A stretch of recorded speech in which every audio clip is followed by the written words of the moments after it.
एक गुरु और शिष्य एक जंगल में रहते थे। एक शाम वो अपने गांव जा रहे थे।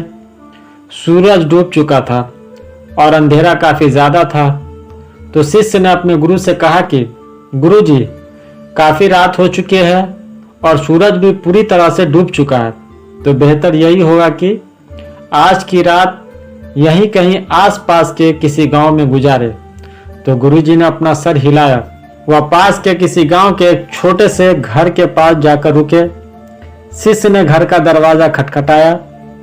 जैसे ही शिष्य ने दरवाजा खटखटाया, अंदर से एक गरीब आदमी बाहर निकला। गुरुजी ने कहा, हम गांव जा रहे थे, लेकिन रात होने के वजह से हमने इसी गांव में रुकने का सोचा। क्या हम आज रात आपके यहाँ रुक सकते हैं? यह सुनने के बाद उस गरीब आदमी ने गुरुजी और उसके शिष्य को अंदर बुलाया। जैसे ही गुरुजी अंदर गए तो उन्होंने देखा कि आदमी के घर में बहुत गरीबी थी। गुरुजी ने उससे पूछा कि काम क्या करते हो? तो उसने कहा कि गुरुजी, मेरे पास बहुत सारी ज़मीन है। तो गुरु ने कहा कि अगर तेरे पास इतनी सारी ज़मीन है तो फिर तुम इस तरह क्यों रह रहे हो? तो उस गरीब आदमी ने कहा कि मेरे पास जो ज़मीन है वह किसी काम की नहीं है। गांव वाले कहते हैं कि वह बंजर ज़मीन है, वहाँ फसल नहीं उगाई जा सकती और वहाँ फसल उगाना बहुत बड़ी बेवकूफ़ी है। तो गुरुजी ने कहा कि तुम्हारा गुजारा फिर कैसे होता है? तो उसने कहा कि मेरे पास एक भैंस है जिससे मेरा पूरा खर्च चलता है। यह सुनने के बाद गुरुजी सो जाते हैं। रात में जब सब लोग सो रहे थे तब गुरुजी अपने शिष्य को उठाते हैं और उस गरीब आदमी की भैंस को लेकर अपने गांव चले जाते हैं। शिष्य अपने गुरु से पूछता है कि गुरुजी, आप कहीं गलत तो नहीं कर रहे हैं? उस गरीब आदमी की रोजी रोटी इसी भैंस की वजह से चलती है। तो गुरुजी ने अपने शिष्य की तरफ देखकर मुस्कुराते हुए आगे बढ़ जाते हैं। इस बात को लगभग 10 साल गुजरने के बाद वह जो शिष्य था वह बहुत बड़ा गुरु बन चुका था। उसे उस गरीब आदमी की याद आती है कि मेरे गुरु ने उस आदमी के साथ अच्छा नहीं किया था।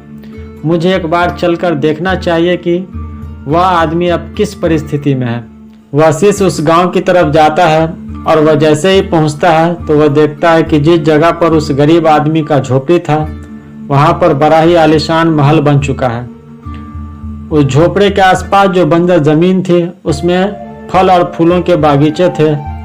तभी उधर से उस घर का मालिक आता है, जिससे देखकर वह शिष्य पहचान जाता है और उसको कहता है कि तुमने मुझे पहचाना?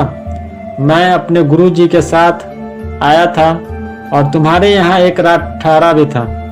वह आदमी उसे पहचान लेता है और उससे पूछता है कि उस रात आप लोग कहाँ चले गए थे? उस रात मेरी भैंस भी कहीं चली गई थी। मेरे पास कोई रास्ता नहीं था, तो मैंने अपनी ज़मीन पर मेहनत की और काफ़ी मेहनत के बाद उस पर फसल निकल आई और आज मैं इस गांव का सबसे बड़ा और सबसे अमीर आदमी बन चुका हूँ। ये सुनने के बाद शिष्य की आंखों में अपने गुरुजी के लिए आंसू आ गए और इसे यह बात अब समझ में आई और वह रोने लगा। इस कहानी से हमें यही सीख मिलती है कि हमारे पास भी बहुत कुछ है दोस्तों, हमारे अंदर भी बहुत कुछ है, लेकिन हमें किसी न किसी चीज़ ने रोक रखा है। वह हमारी फैमिली, हमारा जॉब भी हो सकता है या और भी कोई कारण हो सकता है। देखिए कि आपके पास भी भैंस के जैसी कोई दूसरी चीज तो नहीं है जिसने आपको आगे बढ़ने से रोक रखा है। मिलते हैं एक और नई स्टोरी के साथ। चैनल को सब्सक्राइब जरूर करें। धन्यवाद।